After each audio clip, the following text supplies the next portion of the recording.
Tonight we hunt.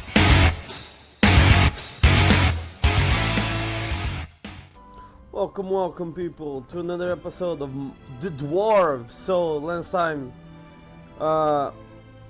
so we saw the king. It was 1,000 years ago, but we saw the king and his soldiers fighting to prevent the door. And now 1,000 years later we're with this character, and let's see what's the story. Yeah. What the hell is this sound? There are apparently dwarves who have never seen the sky. And you too feel more comfortable when you have rock over your head. If only you didn't long to see more of the world, a longing that grows stronger with every year. Oh, so I presume they're like, you know, the dwarves are like underground people. They're forced to be underground now. There was a time when you could hardly lift the heavy hammer. Now you barely notice it anymore, and it feels like an extension of your arm. Smithing is in your blood. Oh, that's cool. I imagine if I could smithing on this game. That'd be Hey, cool. groundling! Come to the kitchen, we need you. Jolison, a 4th degree famulus and your favorite foe among the students of magic, gives you a disparaging glance and disappears without waiting for your reply. Okay, so where do I have to go? Oh, there. I believe. All right, let's look.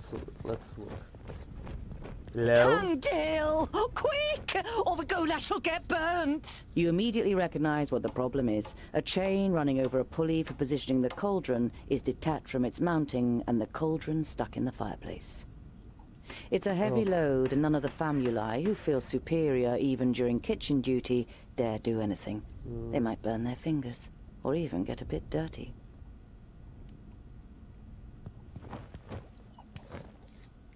Oh, so they're like. It'd be a waste of goulash. And I'm hungry. Here, hold this.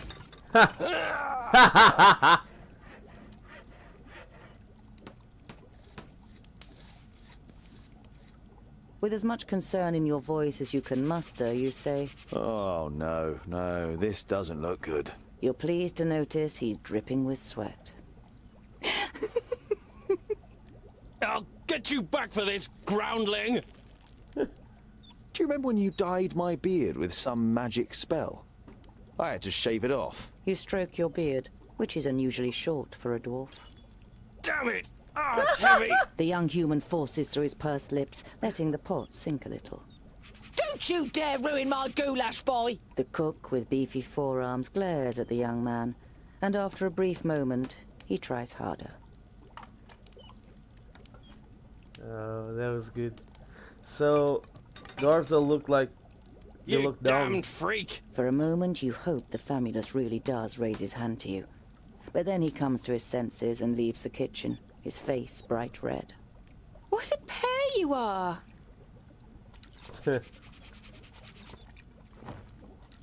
Oh, I get an XP. Not really. Oh, we have food, so that's gonna be a count, right? Do you know what Yonan wants? The maid gives you an amused look. She has often accused you of making things more complicated than necessary. So here?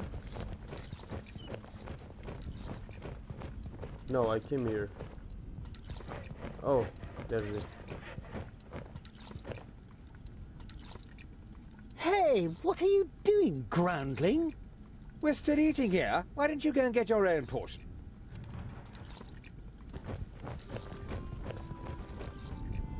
Groundling. So they look like they look down on Lot the Yonan's purple. vaults are equipped with laboratories, a library, and private rooms for the famuli.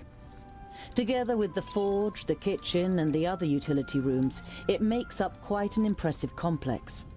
But compared to the courts of the other magi, the seat of power in Yonandar is small and modest. Ah, that's sad. So they're looked down on the people. The dwarves are looked down. So I presume I gotta go here, right?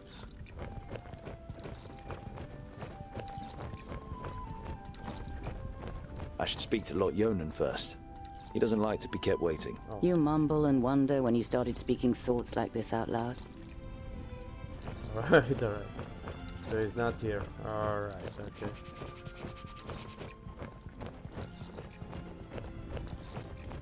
Oh, this is this. Okay, okay.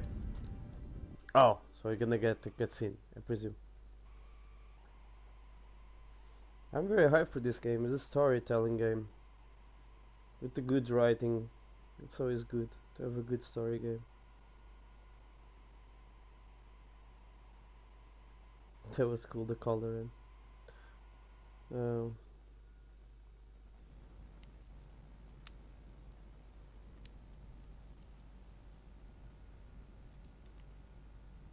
Okay, it's taking a while to load. So I presume it's gonna be like. Oh, okay, yeah. Master Lot Yonan, Frala told me you wished to speak with me. Ah, Tungdil, come in. There is a bag over there in the cupboard. Take it out, please. It contains artifacts belonging to my former famulus Goren. I wish to return them to him. He's in Black Saddle, 300 miles away. 300 miles? That's a long journey. Who are you going to entrust with this? I was thinking of you. Me? There is no one better to take on this journey. You have acquired much knowledge. You are almost a scholar. You know more than most famuli about Girdlegard and its inhabitants. It is time for you to go out into the world and see it with your own eyes. With pleasure. Oh, that's cool.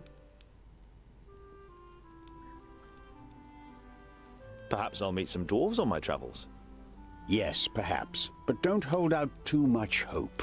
And be careful who you talk to. Not everyone out there likes dwarves. Yeah, goblins. They abduct baby dwarves and sell them to magi, from what I've heard. Not the best bit of business I've ever done. But what was I to do? The Longnoses threatened to throw you into the nearest river. So, what's in the pocket? bag? What's in the bag? Magical devices. You better leave the bag closed if you want to avoid any accidents. Dwarves don't really like magic, and magic doesn't like you either.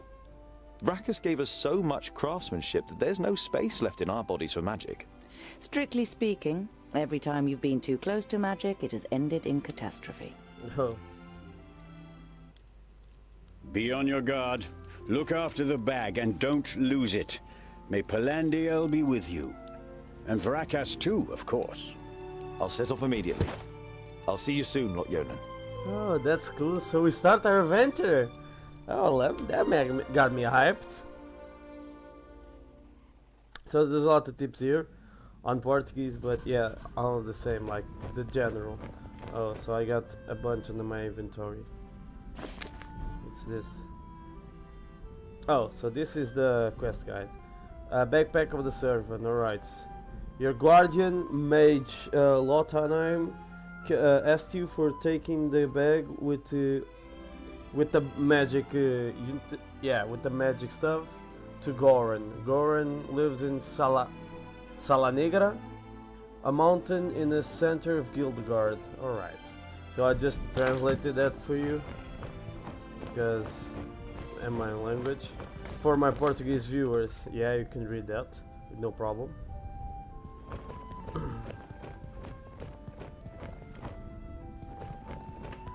So I think it's time. Do you need to grab something from the cauldron? You know, from our blacksmith. This is where you swung the forge hammer for the first time 30 cycles ago.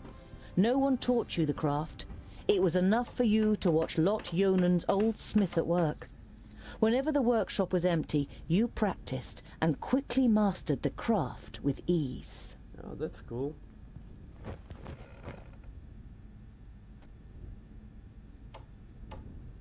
Oh, so you gotta. Oh, alright. So it's good to check the stuff.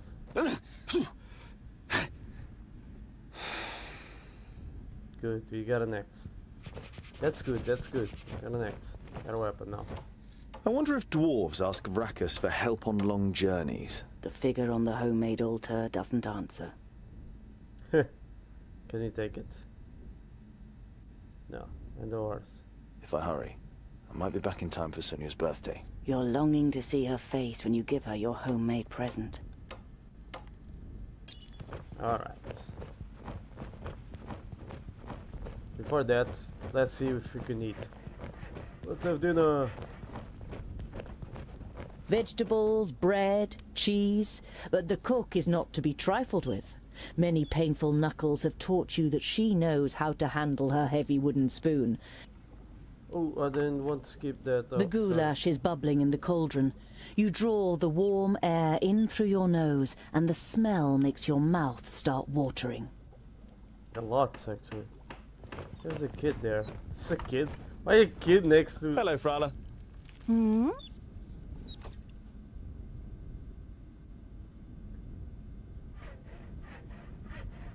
I need provisions for 300 miles. You're grinning from ear to Oh, ear. Finally, that's cool. you've got the chance to see something of the world. 300? Tungdal, that's no errand. That's an epic journey. Wait, I've got just the right thing. But make sure the cook doesn't see. I'm going to Blacksaddle to return a few things to a former apprentice in Amagus. You pocket the rye bread, sausages, and ham. Oh. Enough food for the first few days of your journey. That's good. I've got a present for you. You take out a symbol of protection that you've carefully made from 3 horseshoe nails. It's not the finest jewellery in Girdlegard. One look at Frala's face makes it clear that it doesn't matter. She glows with happiness as she takes the pendant. For me? But why? Because you don't see me as an oddity, and you're like a little sister to me. You could have said. But you settle with a shrug and a crooked smile. Perhaps I'll even meet some dwarves on the way. Frala throws you a cautious glance. It's a tricky subject that you can't help but broach. There aren't dwarves down here. You're the only one in Idderslane, as far as we know. I know, Oh. but I can't just have been born out of a rock. Somewhere in the mountains, I have a clan. Maybe even a family. Yes. Maybe. Frala has reminded you more than once that Lot Yonan wrote to the dwarf clans, and none of them were missing a dwarf boy. I have to go. I've got a long journey ahead of me. You should give me something. I wish you the blessing of Palandial and Vracus to protect you from all danger in your journey. Here, a talisman. Whenever you look at it, think of me. Frala winks at you mischievously. And of getting me a nice present. Oh, so... How do I go to my inventory? E? Did you just crash? Nobody else. Oh, okay. Items. Can I keep it? No. So... okay. Oh, I got a bunch of gold. That's good. Because you need food, apparently. Alright. So let's go outside for the first time in his life. Wow. The dwarves.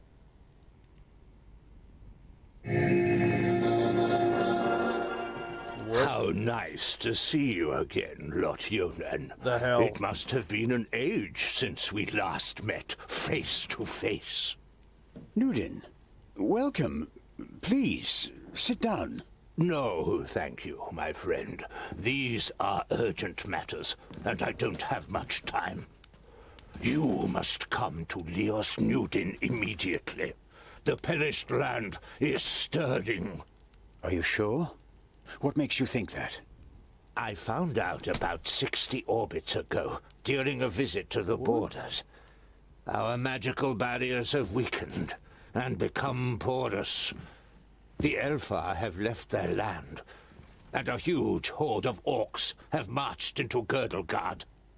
Were you able to strengthen the spell with your magic? No, I can't repair the damage alone. We need the combined power of the 6. The other 4 are already on their way here, but we need your help too. I will set off for Parista without delay. Oh, and as you're coming, could you also take the opportunity to bring back the things that I lent to you? Of course. I have them already packed in a bag. Oh, thank you. We'll be expecting you. It's a trap. That guy is evil. He's evil. He's more than evil. That guy is more than evil. Oh, bloody hell.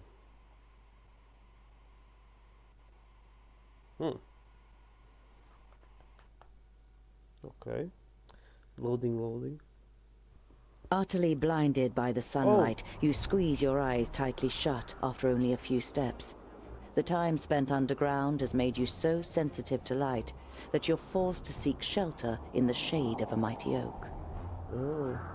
I'm so blind not coming here. What the hell is this?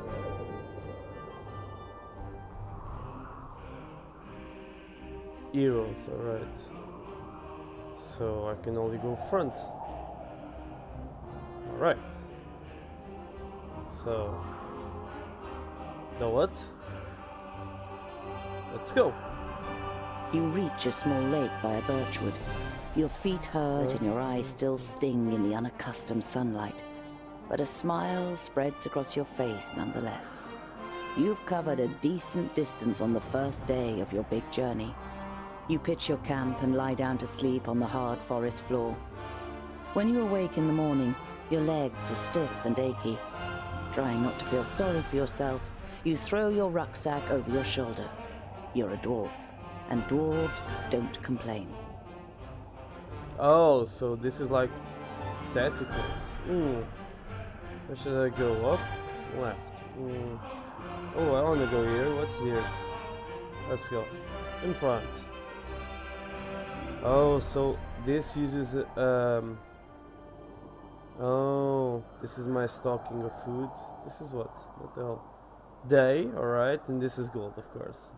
Around midday, with the sun high in the sky and the first beads of sweat appearing on your forehead, you see something move next to the road, a few hundred meters ahead. Some crows are pecking at something in the long grass. So, there's crows on grass, alright. Let me read this in a minute. Alright, a minute with the sun. You see.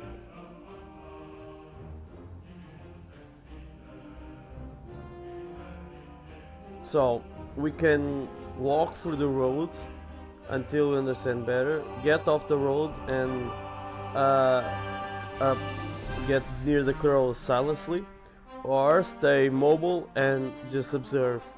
So.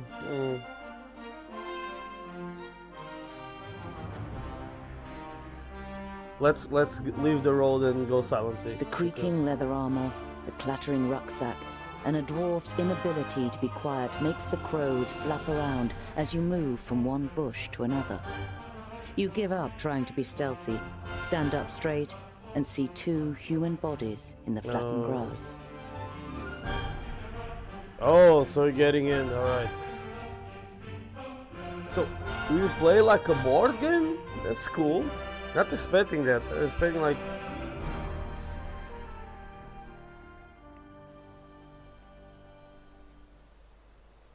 Ooh. Oh, this is cool. The way you interact. Oh, the dead body. A slender man lies in front of you, dressed in an expensive robe. It is in the colors of Turgur the Fair-Faced, one of the 6 magi. The dead man must be one of Turgur's famuli. You don't see any wounds. Oh, I can search for them. Ivrakis. There are some narrow stab wounds in the man's chest. The cuts are too big to have been made by arrows, but too small for sword wounds. So... You look down on a tall, broadly built man. He's wearing dark brown leather armor that is strengthened with iron plates. Oh. There's a sword lying next to him. Was he trying to defend himself against something? Or someone? There is no blood on the sword. Oh, so he was like the defender, right? The man has the same incisions. It's clear that both men were killed by the same weapon. But what that weapon might be, you cannot say. Oh, okay, so there's something here. Oh, it's the A bag. rucksack that probably belonged to one of the dead. It seems to have been searched and then thrown away carelessly. No, let's search the bag. You find a few implements, some provisions, and a map. A route is drawn on it from Parista, Nudin's capital, to Lot-Yonan's vaults. Does this mean that Turga the Fair-Faced is in Parista and wanted to send Lot-Yonan a message? And if so, why didn't he use magic? Did he want to contact him without anyone noticing? Oh. Why all this secrecy? Oh, I told you the other guy was a bad guy. The other guy is from... is them in the bush. Nothing. Alright, there's more. Let's examine everything. Nothing again. You halt. There is something. Oh. Another rucksack. You open the rucksack and recognize that someone has already rummaged through it. As well as some implements and writing utensils, you find a pouch full of gold and a talisman. The gold is proof that this is not a case of robbery.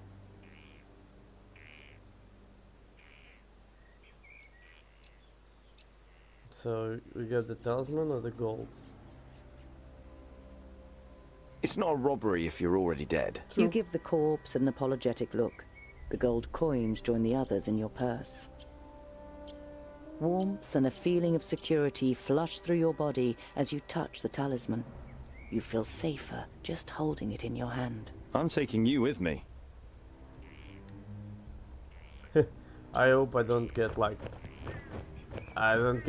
murdered. Like, oh, you're the murderer because you have the stuff from the dead guy. Well, he was already dead. Oh, we got more You ways. scour the area once more and ask yourself what to do next. Oh, I can bury the dead guy. Let's bury the dead guys.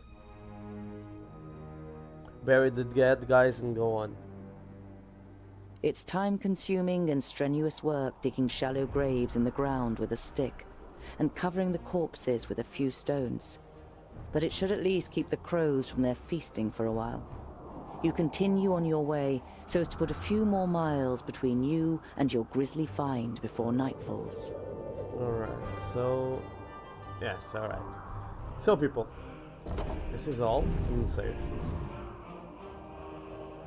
New game, alright. So, I hope you like it. I really... wow, I'm not expecting the way you go on to the map. This is cool. I really like this style. It's different from the most games. So, I really hope you like it. I'll see you next time. Leave a like, leave a comment, and see you next time. Bye bye! I'm begging.